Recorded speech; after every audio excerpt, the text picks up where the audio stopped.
Okay. So, uh, yesterday we were seeing the topics like exception handling and object class methods. So, the last object class method that we had seen was equals method, and we had seen the difference, like how basically we can compare two objects if they are equal or not. And we had seen the example of employee class, where in employee class it had two attributes like ID and name, and we were trying to compare employee objects. So we had seen this example yesterday. Also, this was like comparing two objects, like employee objects, with the default implementation of equals. But I told you, right, we can override this equals method as well. What if I want to provide my own implementation of equals method? So there is some piece of code written over here which I need to like uncomment to see how I can change the behavior. You all remember this example from yesterday's class, right?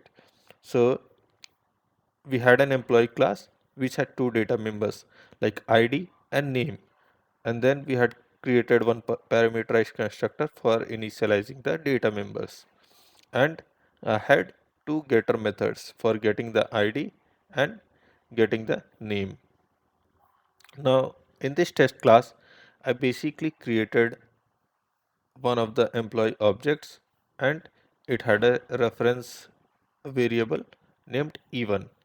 I provided the ID and name as 1 and Andrew.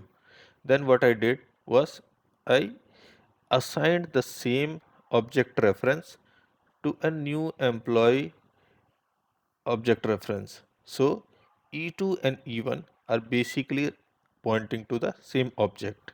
So if you print out this system.out.println E1 dot equals E2, then you will get that this will return you true because they are both pointing to the same object. Now what I did was I created a new object employee E3 is equal to new employee. So this is a new object in the memory, and this is different from E2 and E1. So, but at line number 11, what I did was E2 is equal to E3. So E2 and E3 are now pointing to the same object. And so if you do an E1 dot equals E2, what it will basically do is it will give you false, because initially E1 and E2 were pointing to the same object. Now E2 is pointing to E3, and if you do an E2 dot equals E3, that will give you true. Any questions till here? If anyone has any doubts till here, let me know. This we had seen yesterday itself. So there is one more thing that I want to show you. This was with the default implementation of equals method. Means whatever hash code the equals hash code Java has for this object, it is comparing according to that. But I want to override this behavior. What I want to do, I want to like say, suppose if if two separate employee objects have their IDs equal, then I want those objects to be considered as equal. Are you getting my point? Let's say I want that if two employee objects have their IDs equal, have the IDs equal, I want that particular objects to be considered as equal. So I can do that, and for doing that what I need to do, I need to override the equals method. I need to override the equals method. So how basically I'll do this is I'll create one public boolean equals method, and this equals method will take employee object as a reference, this will take an employee object as a reference.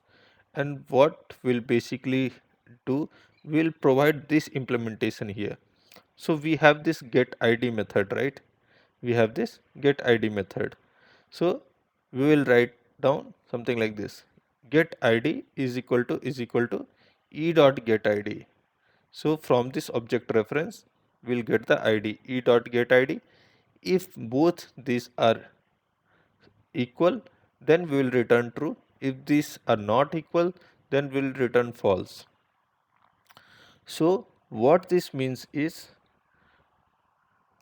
if two employee objects have their IDs equal, then we'll return true. Okay, let's try to comment out this program, this piece of code, and see the output.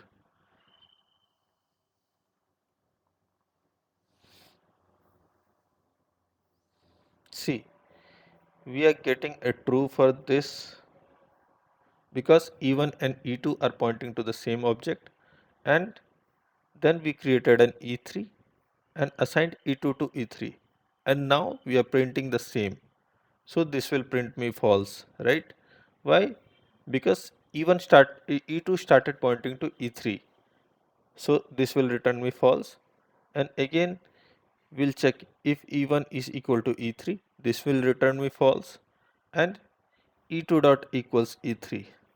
So this will also return me true, because at line number 11 I assigned E3 to E2. So this was the example which we saw yesterday, but I will try to put some twist in this. I would want to override this behavior, override this equals method behavior. So what I mean now is, if the IDs of two employee objects are equal, this should be considered as equal. So we'll see how this can happen. Let's try to run this program. Can you tell me, like, what are the four outputs that I will get now? If I run this program, what will be the output? Anyone try to take a guess?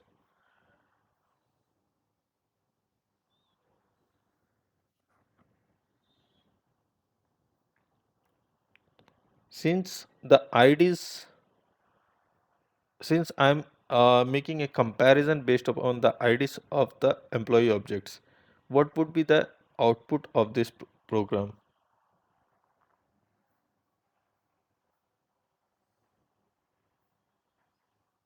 Let me try to run this program.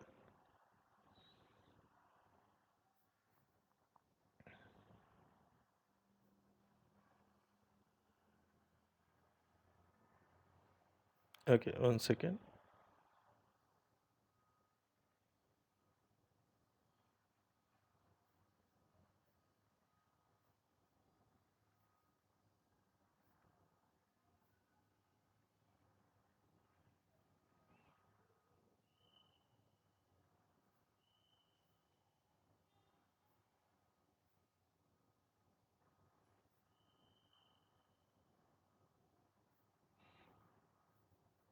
Okay, 1 second.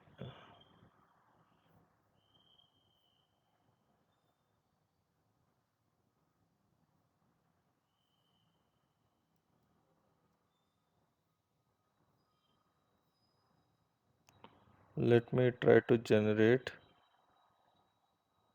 override method, override equals method, and let's say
Just a minute, let me check this.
Okay, if e dot get id, if this dot get id,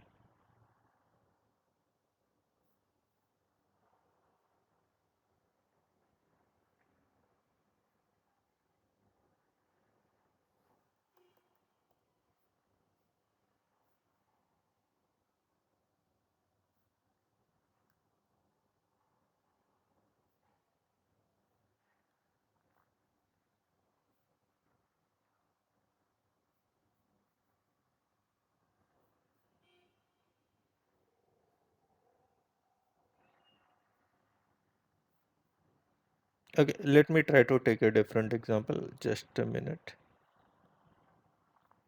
Let this example be as it is, whatever we saw yesterday.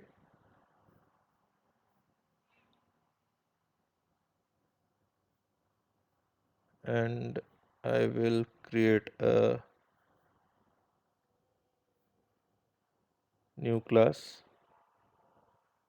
Let's say I'm creating a student class, and this has two data members.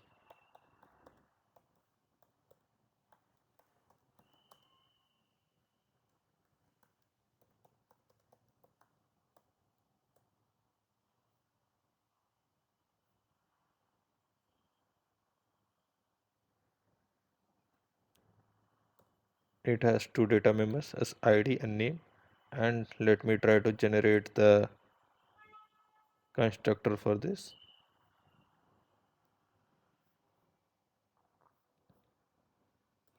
Let me also try to generate the getter methods for this.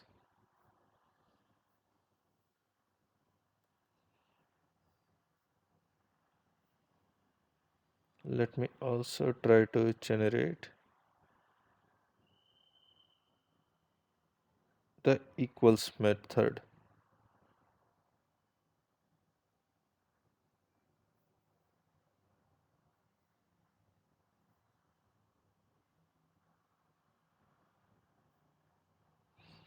Let's say public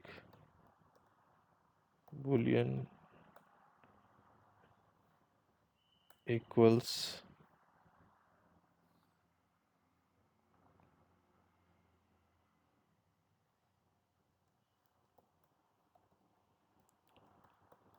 student s.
if s dot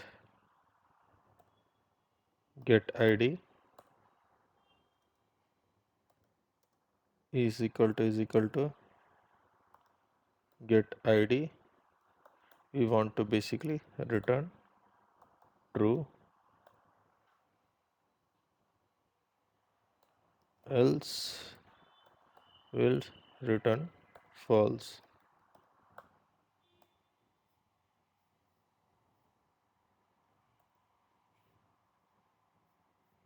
Okay, so let me create another tester class.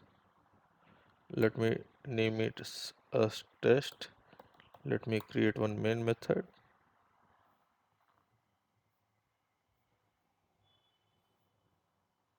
and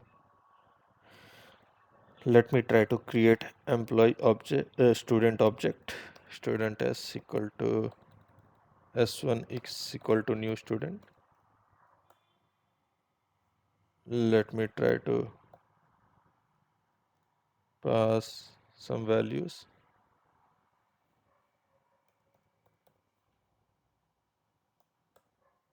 Student s2.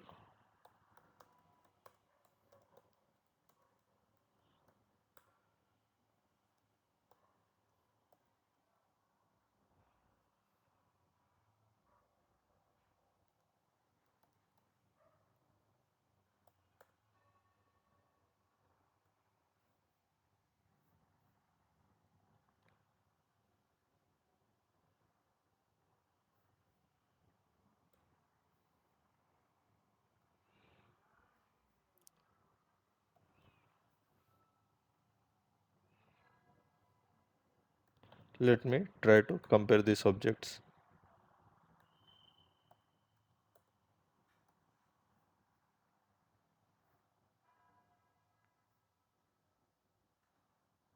Okay, good.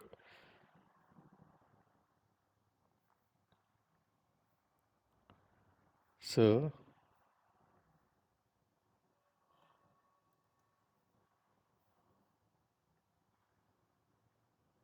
see, w- uh, I've created a student object, a student class, and this has two data members. One is ID, other is name. And I've initialized the data members using this parameterized constructor, and I have two getter methods, one for getting the ID and one for getting the name. So for now, forget that we do not have this equals method. And what I tried to do, I tried to create two student objects. One is S1 and one is S2. So these are two separate objects, right? And these are like pointing to two different objects in the memory. So if I compare both these objects now, if I do s1 dot equals s2, so this is giving me false, right? Everyone clear with this? This was the same example which we saw yesterday with that employee class. Now what I want to do, I want to override the behavior of equals method. And how basically I want to do this? I want to say that my two student objects are actually same if they have the same ID. So if the IDs of two student objects are same, we want that particular object to be considered as equal. So now we'll go ahead and try to again run this. Okay, this is again giving me false. Now it was giving me true. What is the issue? Okay. mm,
public boolean equals, let's say, student s,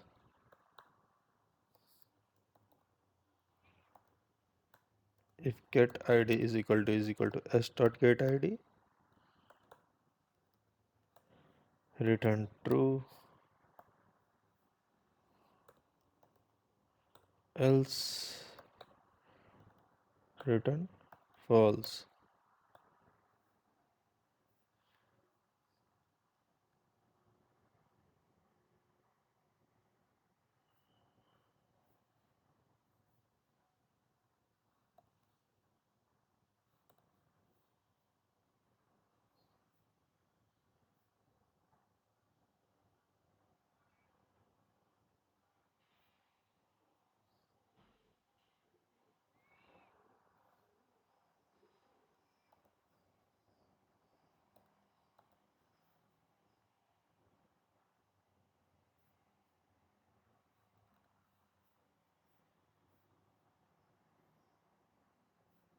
Okay, see, when these two student objects have different IDs, so and I'm overriding this equals method. So when these two student objects have two different IDs, so this time they are considered as unequal objects. But see, what I'm basically doing, if get id is equal to s dot get id, return true. So if I make both the IDs as same, if I make both the IDs as same, then this returns me true. Now, what is basically happening? I know that these two student objects are basically pointing to two different objects in the memory, and they are supposed to give me a false value when I compare them. But after overriding the equals method, I have provided some definition of my own. This is some custom definition that I have provided. So if the IDs are same for both the objects, I want those objects to be considered as equal. And that is why this student S1 and student S2 objects, if I compare them now, those these two objects return me a value of true. So this is it. I am comparing based upon the ID of one of the attributes I am taking, and I am comparing the objects. So this is basically overriding the equals method. Means the default behavior of the equals method has been overridden. You can also try to compare the name and also check object equality here, because we have two attributes but we chose id. So using id we have made the comparison for the student object, and we are able to override this equals behavior.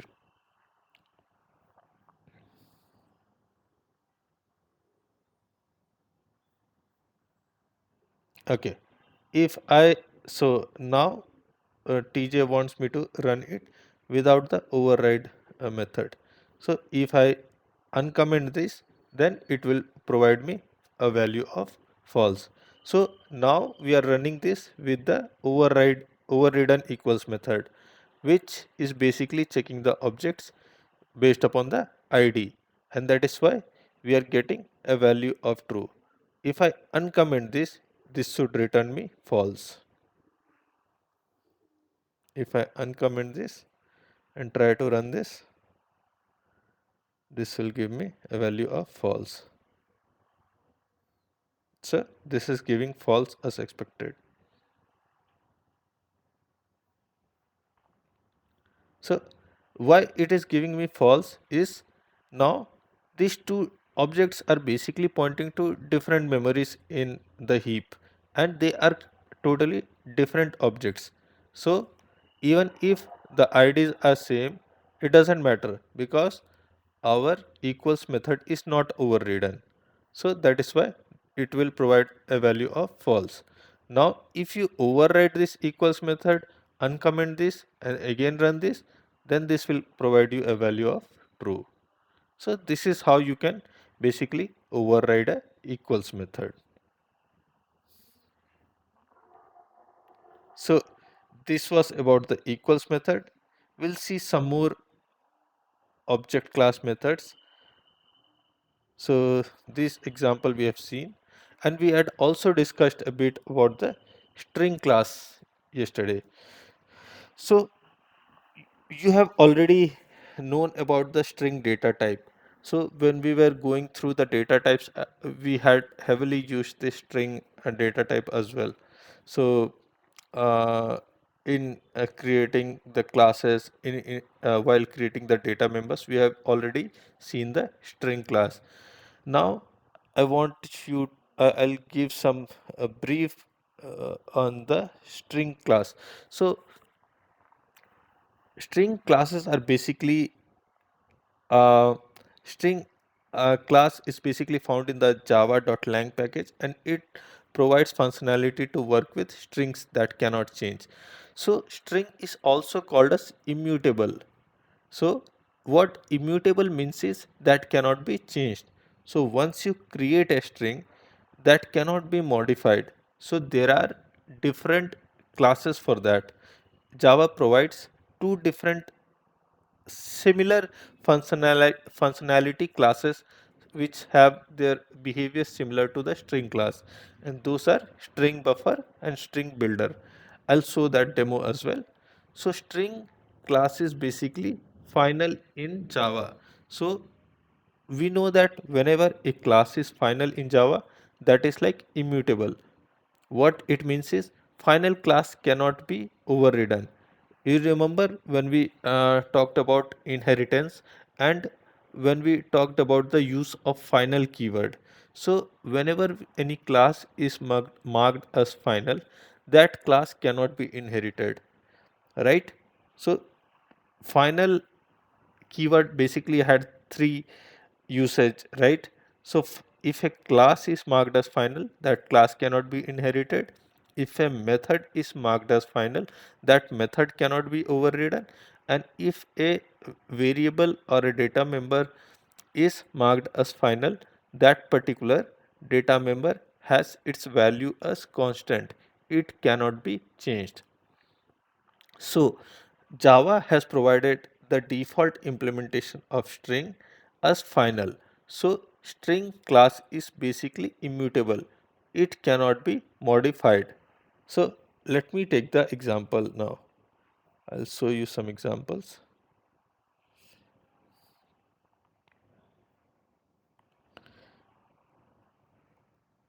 Let me create one string demo, and let me create one main method here. Let's say I have string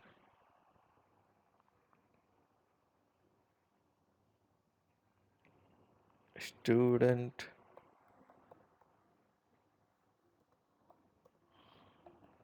Let's say I have a string name, and I have John. Let's say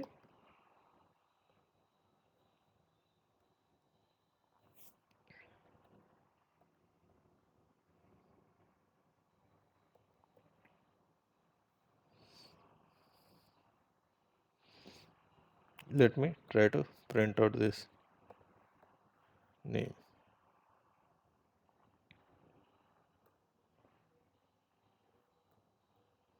And then what I basically do,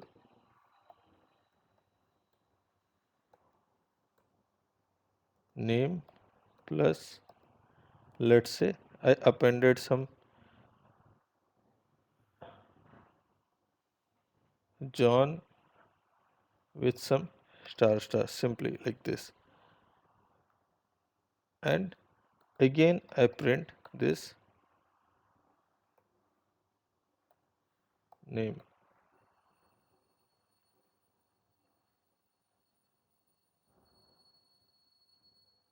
Okay, I'm still running the, so this string will not be modified.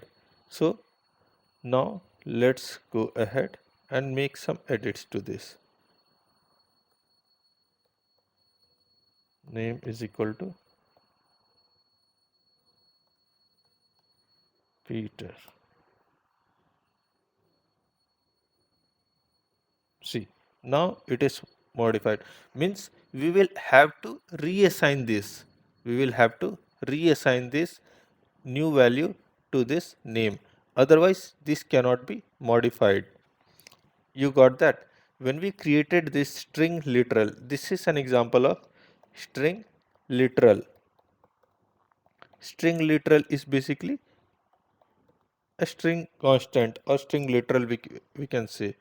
Whenever we created a string, so at that time, what happened, this created an object for us. So whenever we create a string literal as well, it Java considers this as a string object, and I printed this out. So this is giving me a value of John, and then I reassigned this value to Peter. So now this is okay. This is like creating another object. When I reassign this is basically creating another object, and I'm getting a value of Peter. But I want to basically do some operations on this. I want to modify this. I have like done name plus something like this, but this does not get modified. Even after this I print, I'm still getting Peter.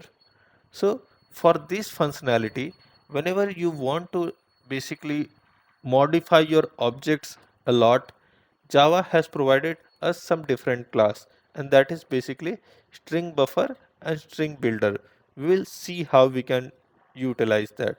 So whenever you want to use string functionalities and you want to modify the strings very often, we go for string buffer and string builder. I will show you the demo for that as well.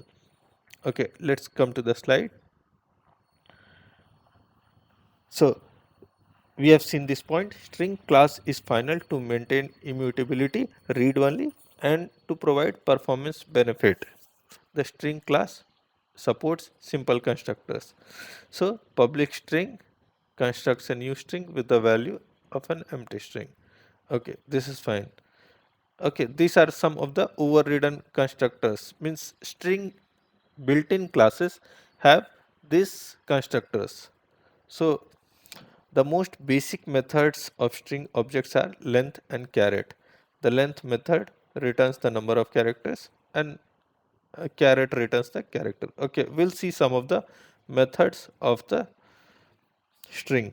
So if I try to print the length of the string, I can use this method. So if I do name dot length, see, whenever we already have a string defined as name, right? So if you do something like name dot, you will get all the different options what you can basically do with this string. So see the options. There are like lot of functions, the a lot of methods that Java has provided. You can do this name dot to lowercase. Okay, name dot to lowercase, and let me try to print this. See, last, okay, let's say first print out the length, name dot length, and so length of this string is basically 5. So we have 5 characters in Peter, so the length will be 5. Now let's go ahead and try to print this in the lowercase, name dot to lowercase. Let's again run this. See the difference in the output. All the characters are now in lowercase, right?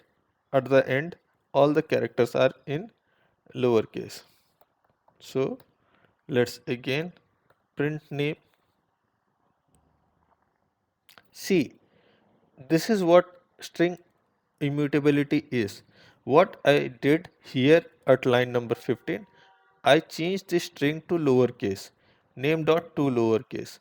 But again, when I print this at line 16, you see this is our original string that we had, right? So this is still intact. Our original string still intact. So this has not modified. We were just able to print this, but our string did not get modified. We still had the value of Peter here. Unless and until we go ahead and again reassign that name with some new value, this will not get modified. Means that is like again creating a new object and assigning, but our original string did not get modified. So that is why string is immutable. So if you go ahead and see all the functionalities of this string, right? Let's say I want to get some of the index. Let's say I want to get index at get the character at index 1. So what I will basically do, name dot caret 1. So caret provides me the character at this position. So if I print out, see, I'm getting E, because in Peter at index 1 we have E. So P is at index 0, E is at index 1. So that is why we are able to get this. So similarly, you can go ahead and try to explore all the string methods. If you just declare any string and do this kind of dot, see, we have this caret method. Caret method basically returns you the character at that particular index. Then we have the length method, which will basically return you the length of the string. Then there is another method like starts with. If you want to check if your string starts with this particular prefix or this particular suppose I want to check like Peter dot starts with PE. So if that prefix is basically matching, you will get a value of true, otherwise you will get a value of false. So similarly, there is another overridden starts with method. So you can provide an offset like what is how much characters do you want to check from the starting.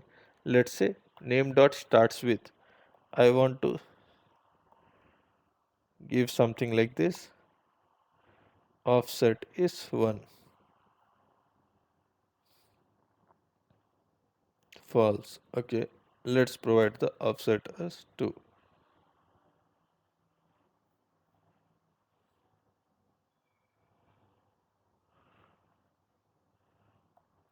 Okay. Okay. Let's take this example. Name dot starts with PE. See, what I'm trying to see, this is the prefix that I'm passing here. Name dot starts with. So Peter starts with PE, right? So this is the prefix that I have provided. So this will provide me a value of true. So let's go ahead and explore some of more methods of string. This is like converting to lowercase. If you want your string to be printed in lowercase, you can provide this to lowercase. If you want to print this in uppercase, there is another method like to uppercase. Then there are like again there's a method like ends with. If you want to check if your string ends with something like this, ends with, let's say, er. So this will again provide you a value of true. Now again, what I want to do, I want to explore some more methods. Let's say, and this is also one of the important methods. Let's say I want to compare two strings and I want to like ignore the cases. So initially we have like Peter, and let's say I want to compare something like this. So this will also return me a value of true. Now if I do an equals method, just see this difference. If I want to do this equals method here and try to do something like this will give me a false. Why? Because equals method checks for exact equality of the contents. Name has P as capital in Peter, right? And I'm comparing it with small letter cases. So this will like return me false. And when we use this equals ignore case method, so this basically returns a value of true. Why? Because it is ignoring the capital or small casing. So that basically ignores the case. So you can just try to go over this. You can try to like explore these fun methods. There are like lot of methods here. So explaining all this won't be possible. I'll explain some of those methods. There is like split method. So name dot split. Let's say I am splitting this based upon the I'm split. Let's say I want to split this. So this is basically providing me an array. I'll split this into a string array. So when you split any string, you'll get an character array.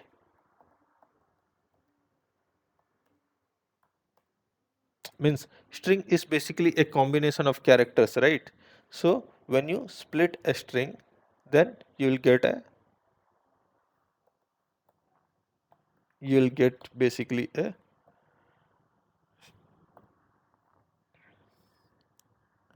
name dot split. Okay, 1 second.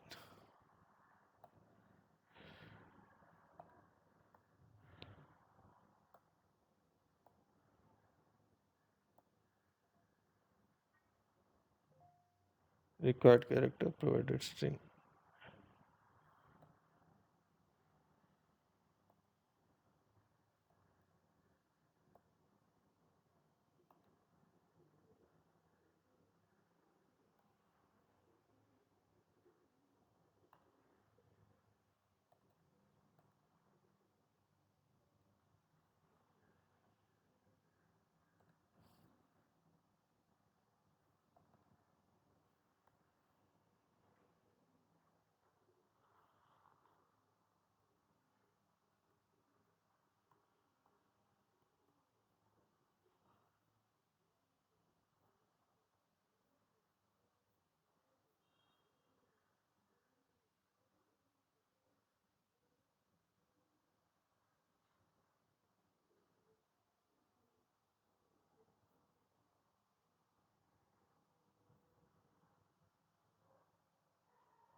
Okay, let's say I've declared one string here.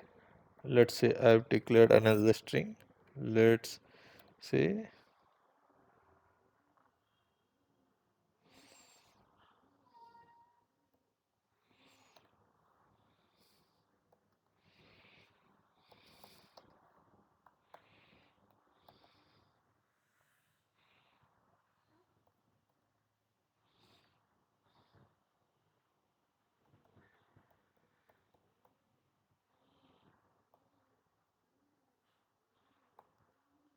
and I want to split this based upon this at the rate.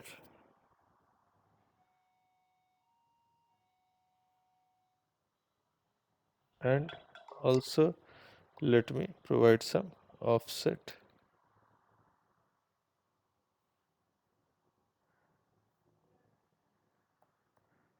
Okay, sorry, my bad. This will take a string itself. So basically this will split this string. New name dot split at the rate. So what this will basically do, it will look for the string new name, and it will see that if I have some at the rate here at any point, it will split the string based upon this delimiter. So let me, let's say this is like string array.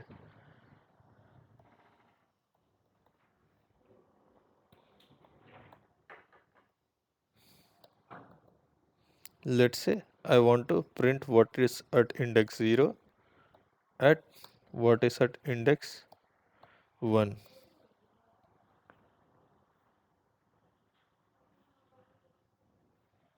See, at index 0 we have Java, at index 1 we have training.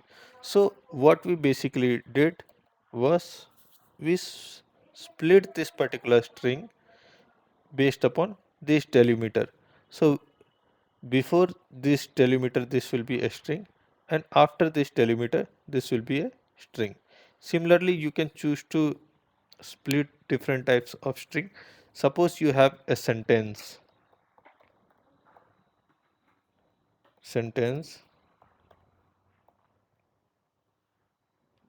let's say welcome to Java training,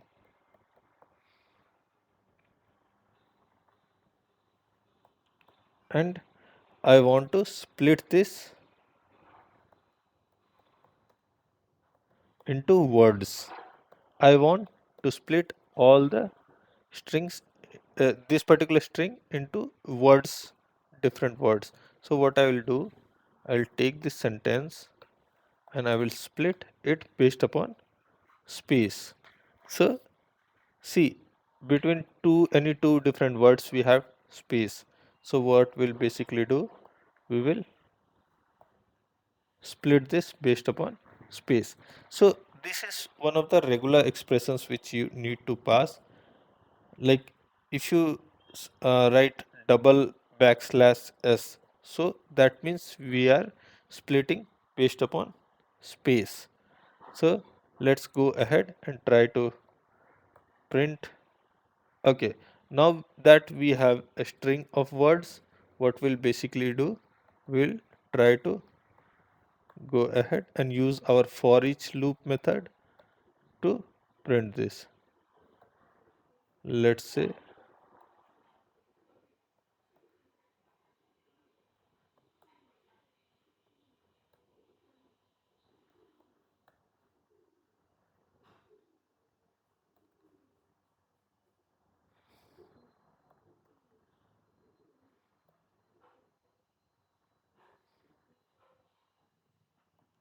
and let's say I want to print it this way itself.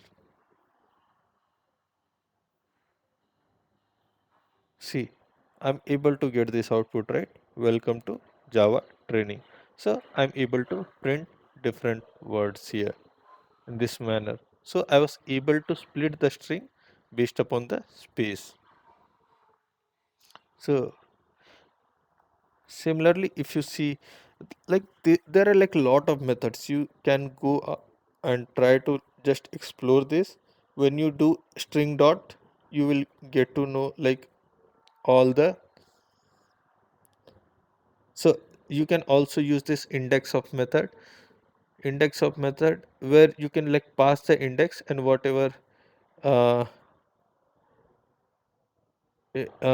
so index of method will be basically able to tell you let's go into this documentation.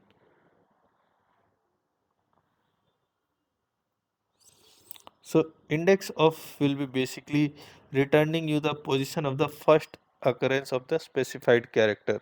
So if you pass any character, right, that index of method returns the first occurrence of any specified characters. So this is how you can like explore each of the methods. Like if you just write down any method and click on this, right, you'll get to reach this documentation and you can read out this documentation. So this is how you can like explore each of these string methods. So these were some of the methods, important methods that we discussed. So see, here we have created a string literal. You can also create a string object something like this. String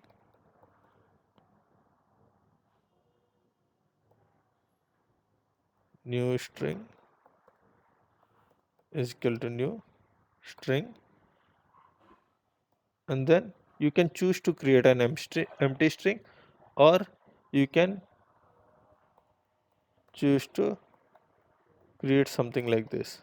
So you have your string created like this. So you can choose to create your string in this manner as well. And you can perform the same operations on this as well, new string as well, new string dot, and you will get all the methods. So these are some of the methods that we have discussed. You can create a string object as well, like this, creating a string object.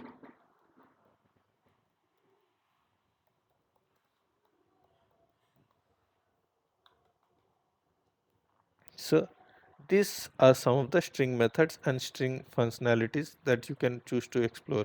Go ahead and try to explore as much as methods that string provides. So see, these are some of the methods which have been discussed in the slide. You can construct a string with a value empty value. So you can create a string with the empty value or provide some value. Then you can use this method, length method, to get the return the length of the string. Then we have already seen this caret method. If you pass the index or the position of any character that you want, it will return you the character at that position. So you can try to see these examples and try to do some demo on your own and try to make the string comparisons, try to create new strings, use the double equals operator to see if two string objects are equal or not. You can use the equals method to see if the contents of two strings are equal or not.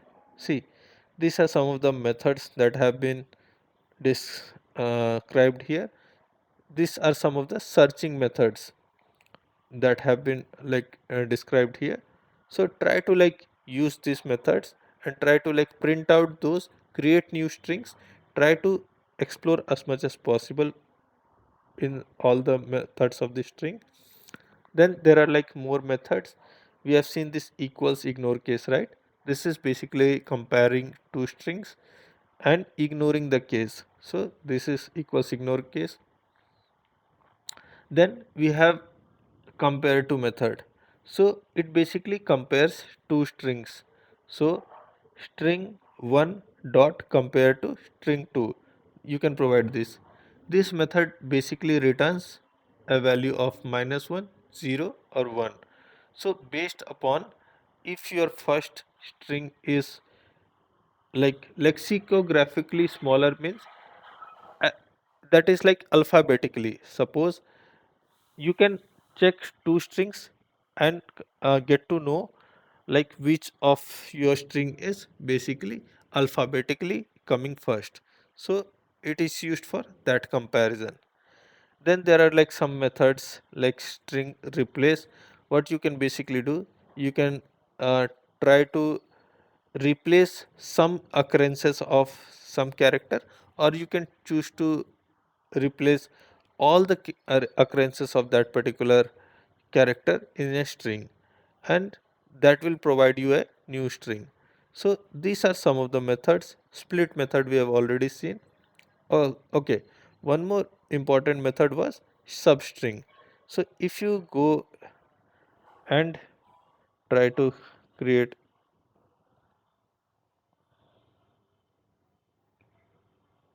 let's say we have something called string substring. So you basically go ahead and try to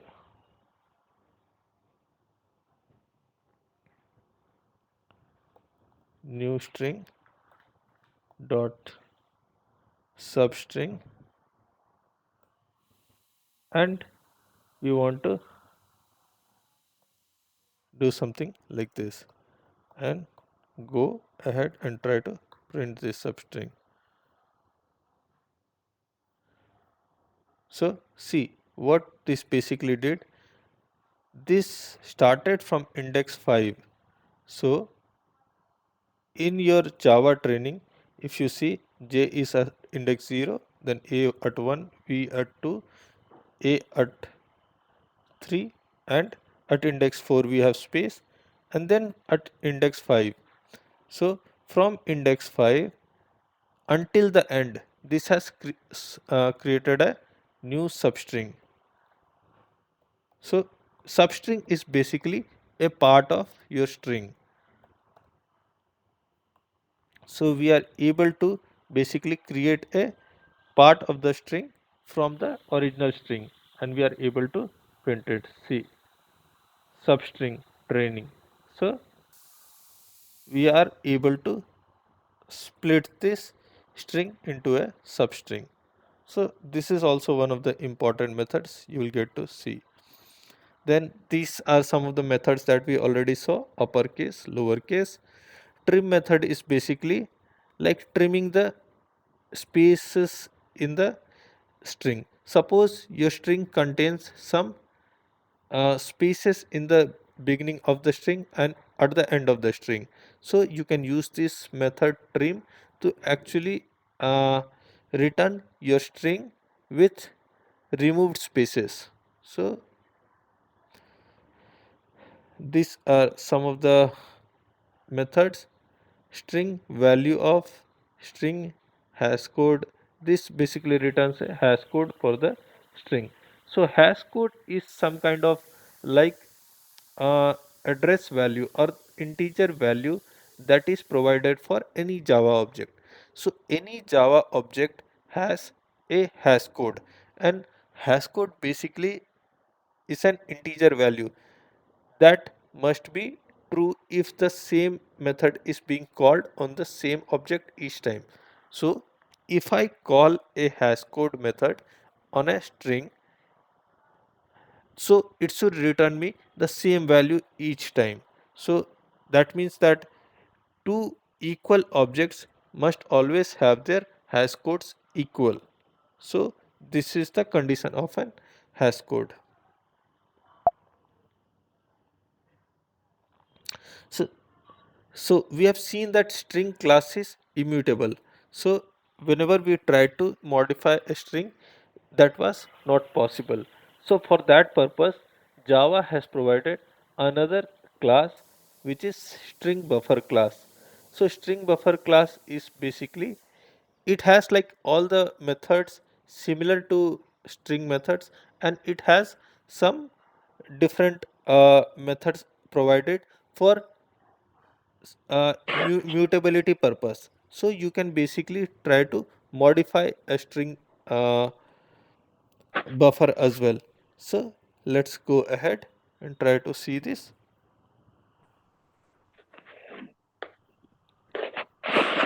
So I'll create another string buffer Okay. demo. Hello, yes,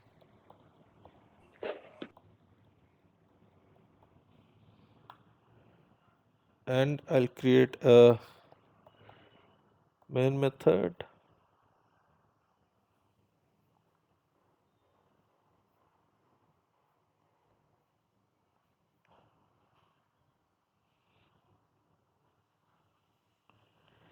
Let me try to create one string buffer object. So basically, whenever you want to create your string buffer,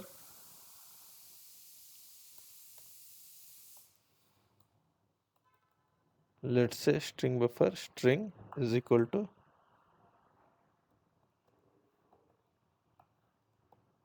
new string buffer. You'll write down something. You can choose to create something like this without passing anything, and you can pass something as well here. Let's say hello. So what now you can do is you can append any number of things here. Let's say string dot append. Let's say I'm appending one space and I'm appending this world. And let's say, okay, let's name it as Spring Buffer.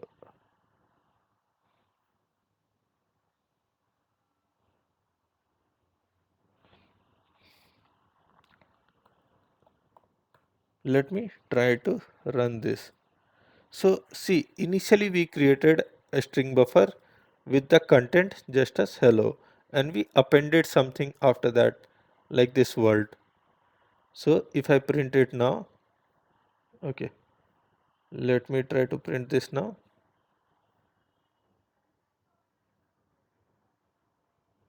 Okay, one Use second. debugging. Use debugging. Sorry, what? Use debugging. I think it's on not run. See, we are able to get this printed, right? See, we are able to get this output. Sorry, I did not get what you were speaking.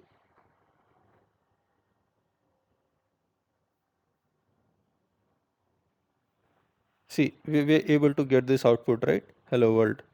You can try to like append any number of things here. You can do something like this as well, like chaining of appends as well. Dot append again. Hello world.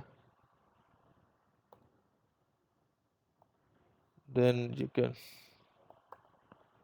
welcome to Java training. Again, try to print out this. Hello world, welcome to Java training. So you can choose to like print anything like this. So this class is basically similar to the string class, and it has like the same methods as the string class, but the objects of the string buffer class, right, this can be modified. And that is the benefit of this. Whenever you want some functionality with the string and you want to mutate your object or modify your objects as much as possible, you can go for string buffer class and not use string class. So that is the benefit of this string buffer class. So you can choose to use this whenever you want to modify the string objects. So see, again, this has the same methods. This has some this delete caret method as well, which are not there in string. So you can choose to use these string buffer methods. So these methods are not there in string class, like string buffer reverse. So you can choose to basically reverse a string as well. Let's say I want to reverse this string, string buffer dot reverse. So what this will do, this will reverse the entire thing. This will reverse like case by case, means everything what was there at the end is at the beginning now. So this is like kind of reversing. You can try to explore this.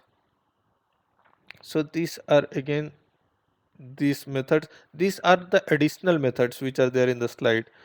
All the methods in the string class which were there, those are also there for string buffer class, but this has some additional methods as well. Now again there is another class which is like string builder, and string builder is similar to string buffer, but this has some performance optimization. When we'll study the topic threads, right, we'll come to know something about synchronization. I will not teach about synchronization now. I'll just let you know that string builder methods are not synchronized, and synchronization basically reduces the performance. We'll study more about synchronization when we study the topic multi-threading and threads. So String builder and string buffer have the same usage. This also has the same methods. It's just that for performance benefits, you can choose string builder. So similarly, you can create a string builder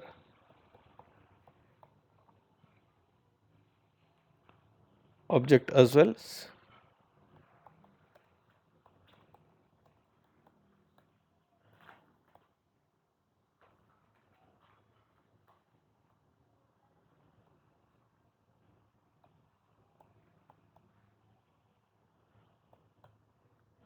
You can choose to like append anything here.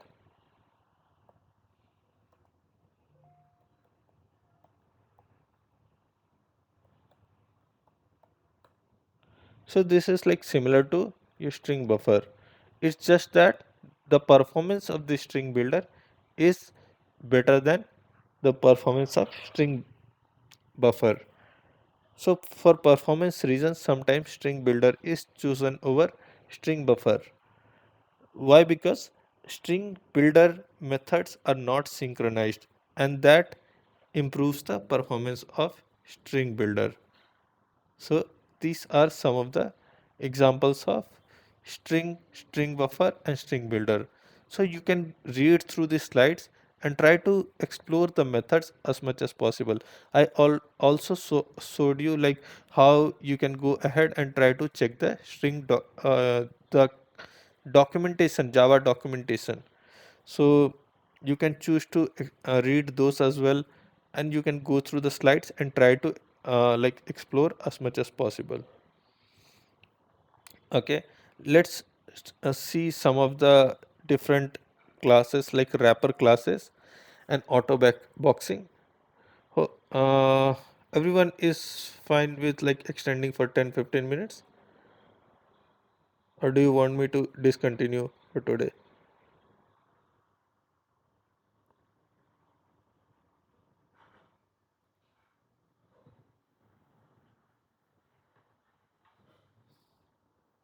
Okay, I'll continue for 10 minutes.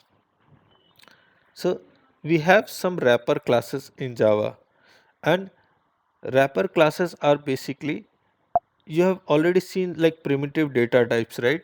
So when we talked about data types, we talked about different data types like char, boolean, character, and then long, integer, byte, sort, float, double.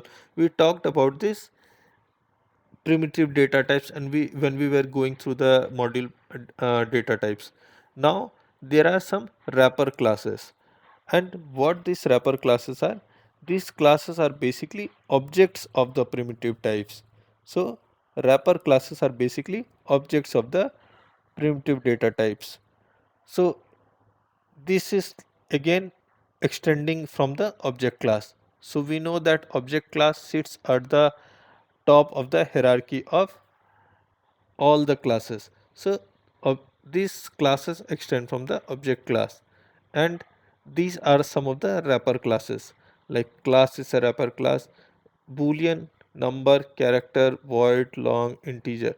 So see, we are using capital letters when we want to declare any wrapper class. So we'll see how we can basically use a wrapper class.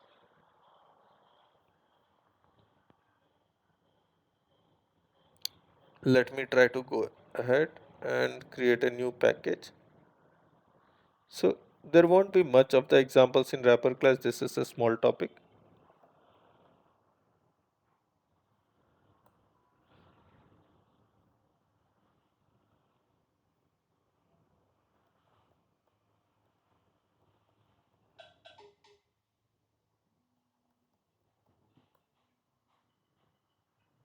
Let me try to go ahead and create a main method.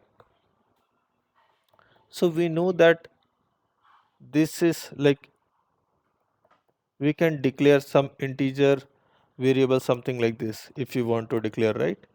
Now what I want to do, I want to convert this into a wrapper class.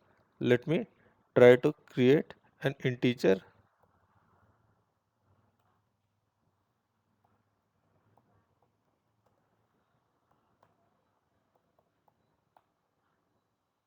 we can do something like this. So this process is called auto boxing. So auto boxing is basically converting primitive data type to wrapper class. You can also try to create an object of the wrapper class like this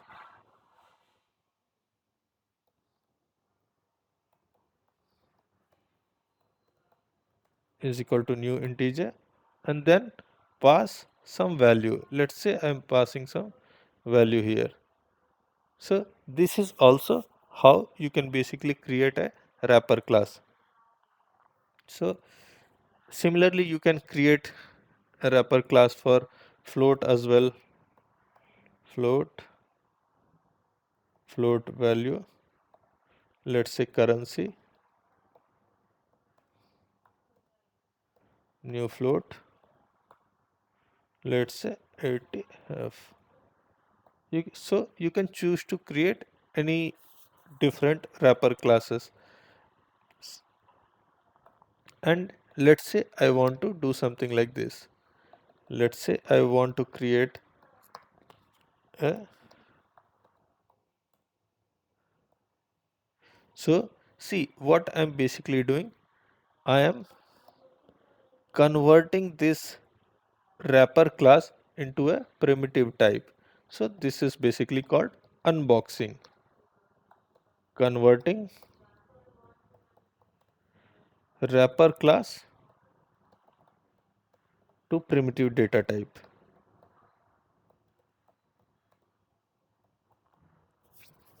So see, we can use this interchangeably like wrapper class and primitive data types. So why was there a need to introduce this wrapper class?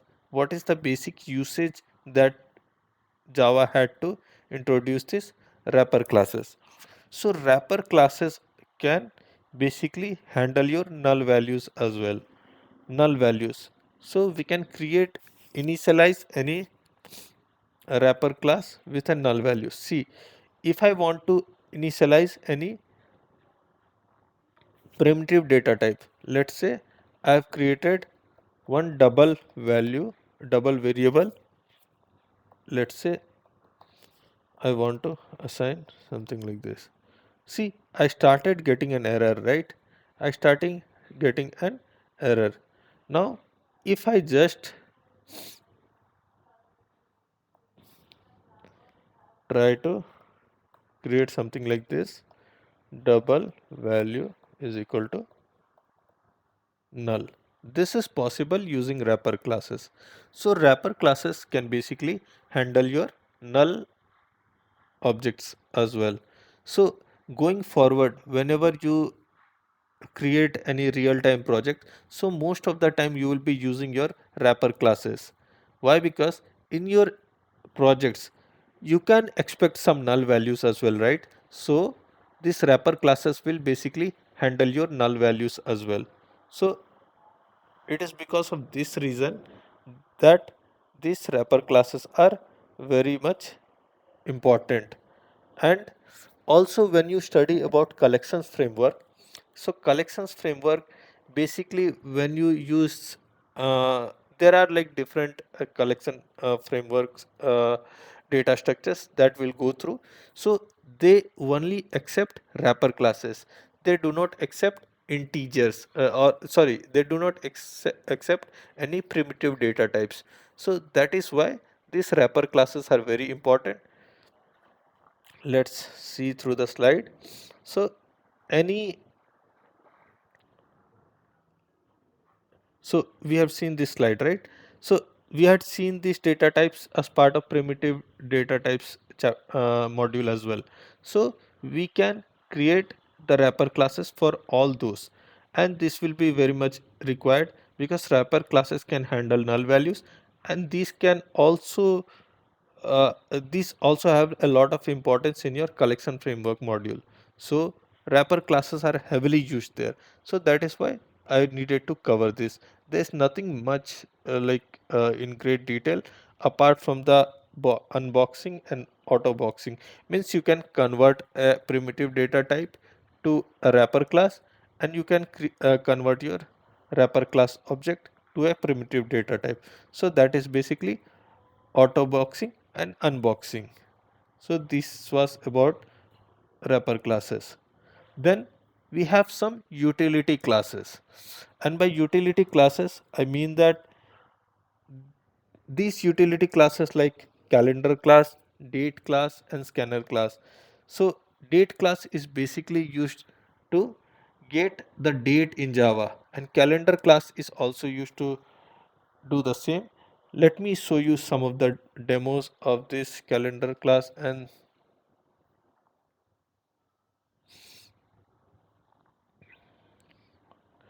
okay, let me go ahead and try to create a package. Utility classes.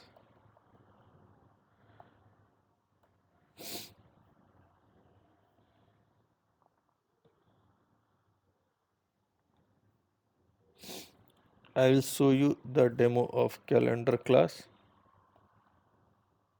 demo, calendar demo. Let me try to.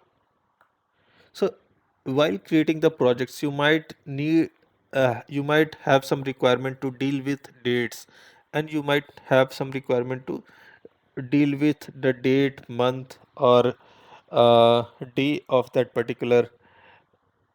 Okay, there is some typo in this.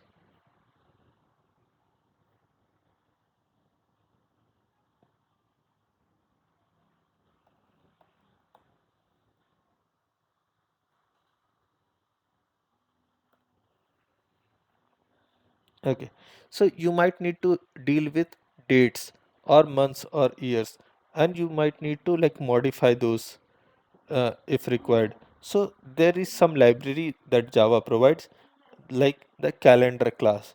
So you can basically create the calendar class. So this is in this java.util package. So whenever I create a calendar object, right? So see, this auto imported this library. So this is in Java util package, java.util.calendar. Calendar is the class and util is the package.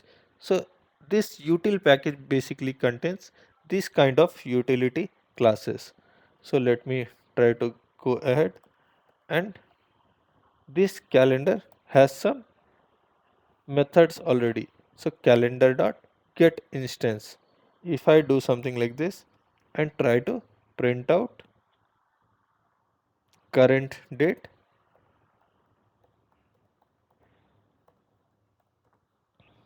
what I want to do is, let's say I want to get the time. See, again, this has like got a lot of methods like, see, get time. You can get the time in as date format. You can get the time in milliseconds. You can get different time zone times, and then you can get the calendar type. So you can choose to like explore by exploring the methods. So let me try to go ahead and try to print out this. So let me try to run this. See, I'm able to print the current date. Like today is Thursday, January 4, 9:32, 23. So this will be basically showing me my local time in IST. Since I am in IST, this will be showing me this.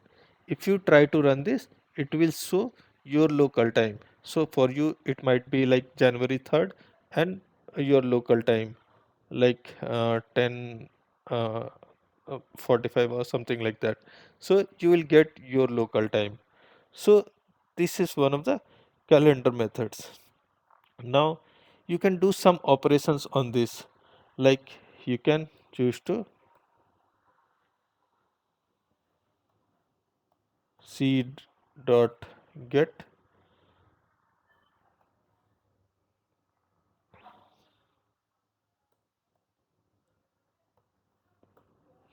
So if you want to print out something like this, calendar dot year, you can choose to print out your year from this calendar.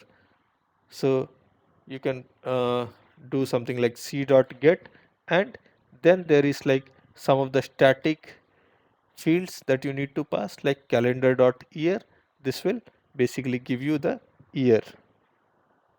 So this is year. So these methods are very important when you are dealing with real-time projects and you want to deal with different dates. So again, if you want to print out the month, you can just go ahead, try to change this. So you'll be able to print this. So similarly, you can try to print out the,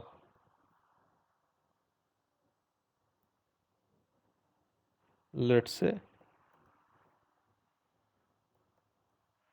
minute. So let's try to run this.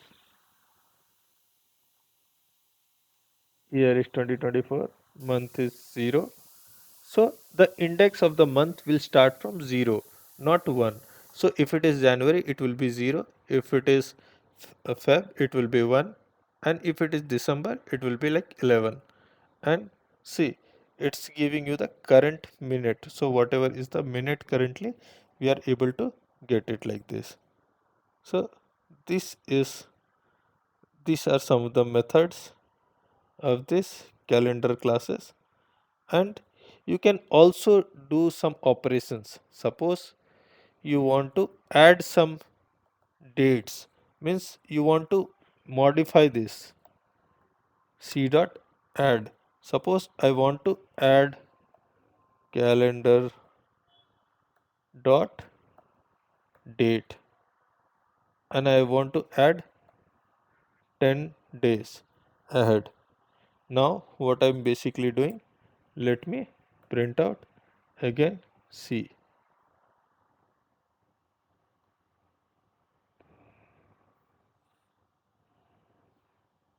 Okay, let me print out c dot get time.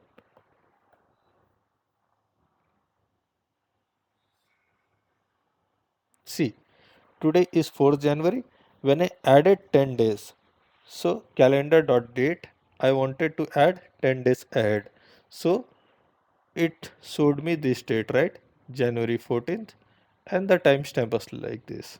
So similarly, if I want to add some date in the past, like I want to reduce some time, let's say I want to do -10.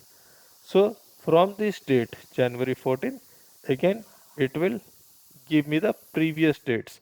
So it will subtract 10 days from this January 14th. So you can like go back in the past as well. You can modify the dates like with this add. And so whenever you want to add any future dates, provide the number of days. Whenever you want to add any dates in the past, means you just provide it with appending this minus. So you can add years as well. So just go ahead and see this calendar dot year.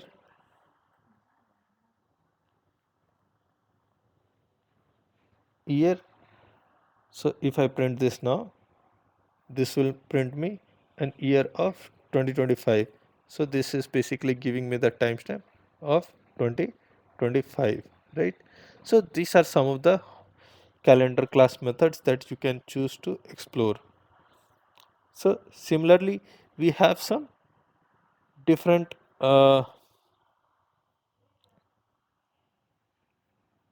utility class as well. Let's take one of the more examples. We have some date demo as well. We have some local date as well. Let's see local date demo.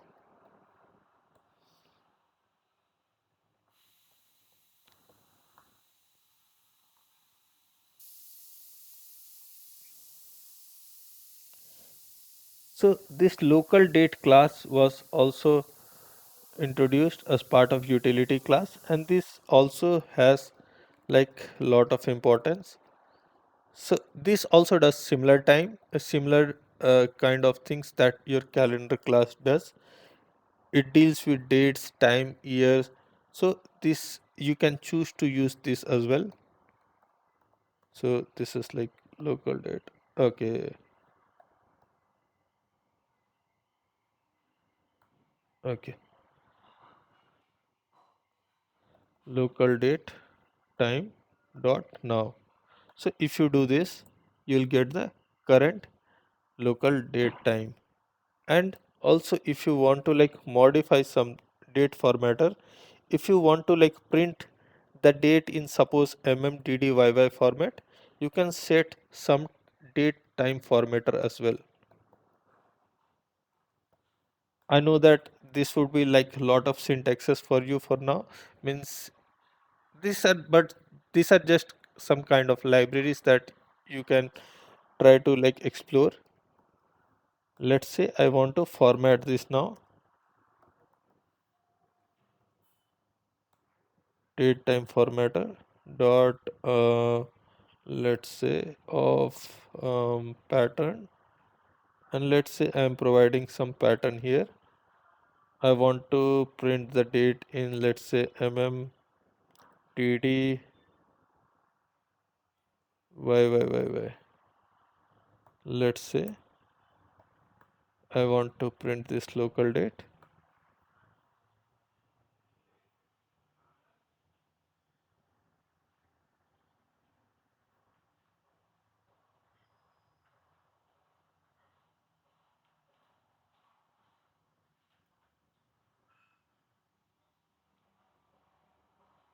Okay, one second.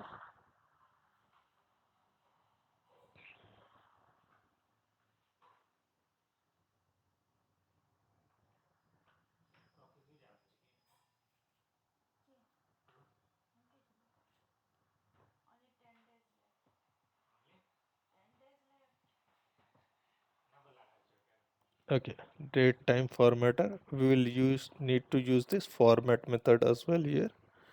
Okay, let's try to run this now. Okay, we'll get something like this. If I remove this comma, so 01/04/2024. So this way you can choose to format. So we have created one local date instance here, and we are using date time formatter for formatting this date in mmddYYY, and I'm able to format this using this datetime formatter dot format. There's a method, and you can choose to pass this object reference of this local date. You'll be able to format this date. So this is how you can basically choose this. So you can choose to like explore a lot of this local date methods as well. If you go to this local date, see, get day of month, you can again choose to print out something local date dot get day of month. So let me try to run this. So it is like the fourth day of the month, so you can try to print this. So similarly you can choose to print get day of week, get day of year. So we can print Thursday. So there are like lot of methods you can choose to explore.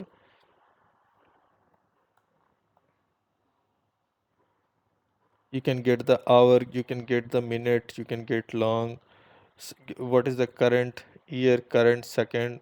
So is after, you can also choose to compare two dates. S- like suppose you have two different dates and you want to compare them, that this date is before or this date is after. So that will like return you some of the boolean values.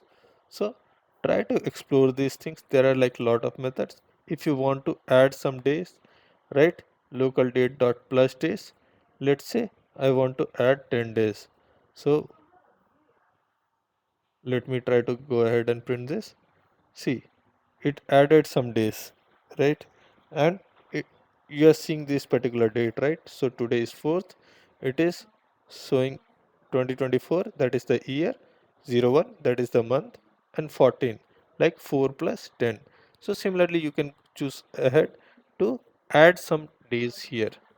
So these are some of the methods of this local date. And we have also seen calendar demo. So try to like explore these classes.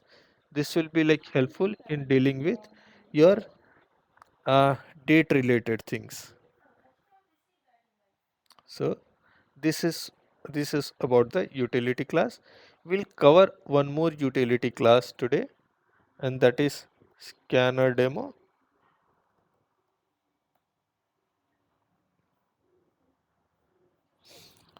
Let me try to create a main method. So as of now, whatever we have seen like uh, in the main method, we were providing some values. We were basically hard coding some values. So if you want some user input, suppose I want some user input, that the user provides some input from the keyboard. So I can choose to create something like that. So there's a utility class in Java that is like scanner class, and that helps me to perform some operations like that. So this is in java.util package. So let me try to import this. Let me try to create a reference variable for this and new scanner, and I want to get the input from the keyboard. So this is way we will provide something like system dot in. So this we need to provide here. And let's say I want some integer variable. I'm expecting some integer variable. So remember this integer, this is a wrapper class integer, right? So integer is equal to, I will use this reference of this scanner sc dot, and this has one of the methods like next int. So let me try to run this. When I try to run this, right,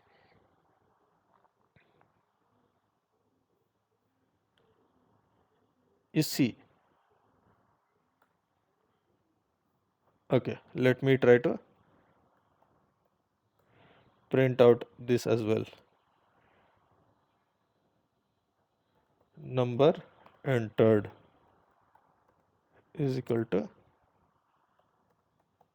integer. So see, I'm trying to run this program, and at runtime I will be providing some values. Let's say I provided this value here 100, and when I provide this value 100 here, this value will be assigned to your integer. This will be assigned to your integer because we are taking the input from the keyboard. Scanner sc is equal to new scanner system.in. This is for getting the input from the keyboard. So when I write something like integer, this is like expecting an integer input. And sc.nextInt, next int is basically giving me an integer value. So when I press this enter, so you are able to see this output, right? Number entered is 100.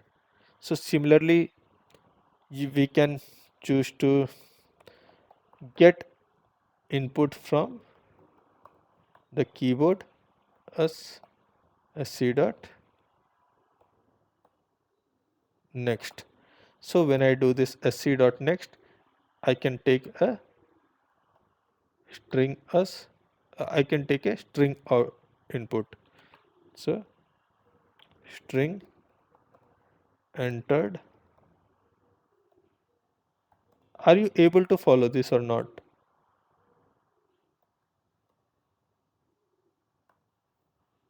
Yes, sir. Okay, I'll explain Gesso. Just give me a minute.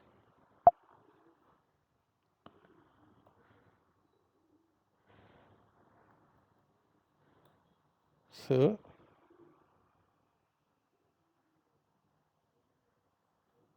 okay, one second. Let me try to enter this. That is not a random integer guesser. I provided the input. See here. Now I have used this. I've created this scanner object here, right? And I'm using this scanner object to populate one integer and to populate one string variable. So what I'm basically doing at line number 9, I'm expecting to enter one integer variable, and at line number 13 uh, I'm expecting the user to input some string. So I'll pass 100. So when I hit enter, I'll get number entered is 100. And now I print something like hello. So I get something like string entered is hello. So this is what you can do. You can provide the input from your keyboard at runtime. So this is like providing the user the choice to enter these values. You got this, right? Everyone got this demo, like how you can get input from the keyboard. So yeah, we basically created a scanner object, and you can choose to get the input from the keyboard. You can choose to get integer, you can choose to get string. So similarly, if you want some double value, you will create a wrapper class and sc dot next double, and again you will print out something like this: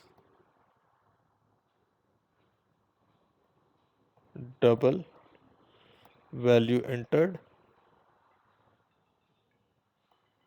is value. Let me try to go ahead and try to run this. 100 number entered. Then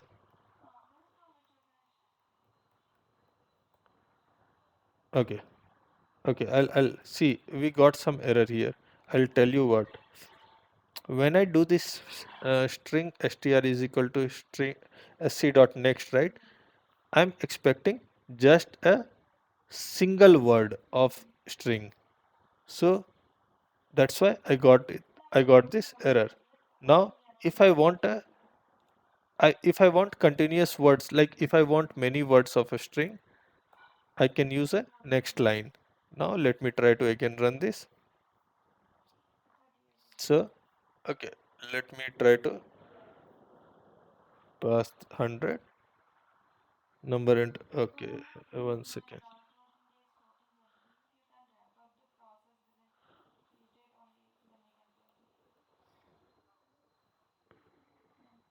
Okay, one second.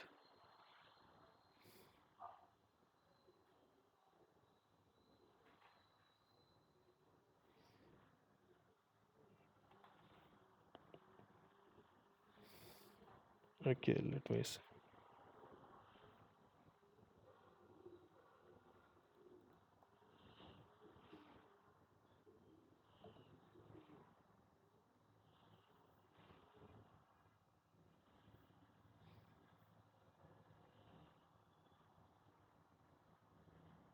See, let me Java training. Okay, there is some typo, but don't worry about the typo.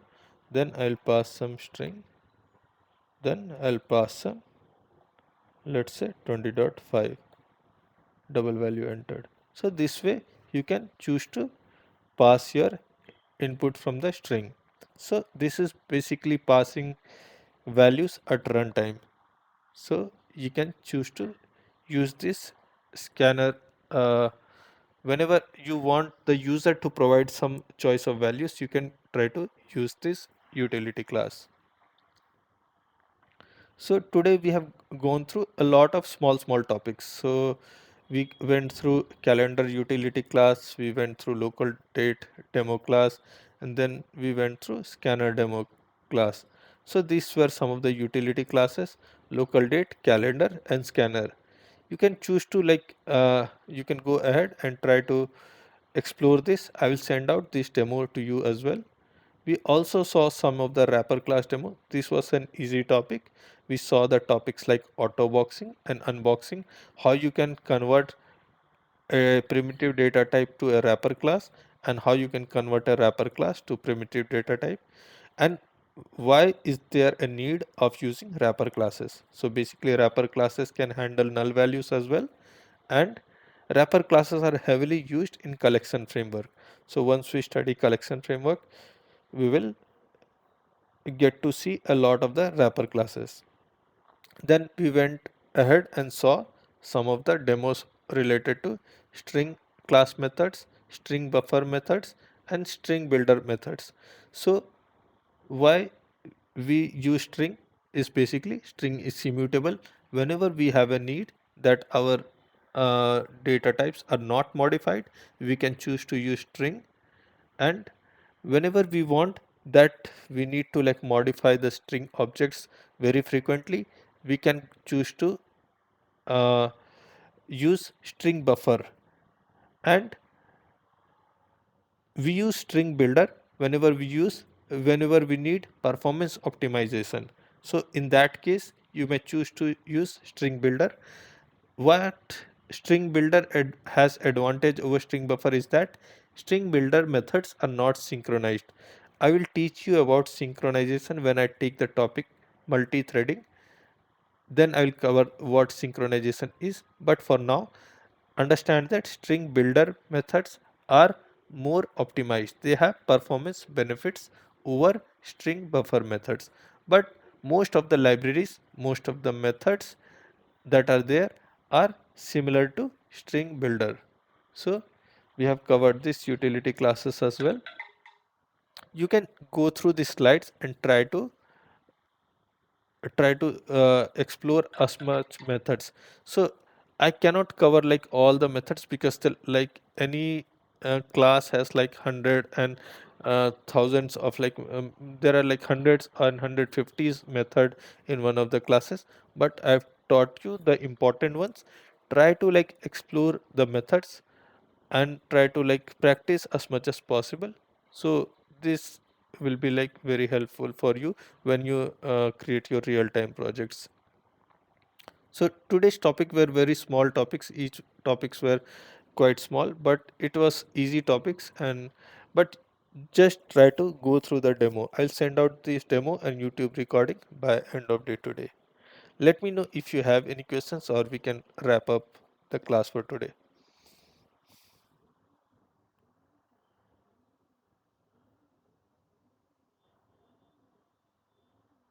We'll start from collections framework next day, and that is a very important topic.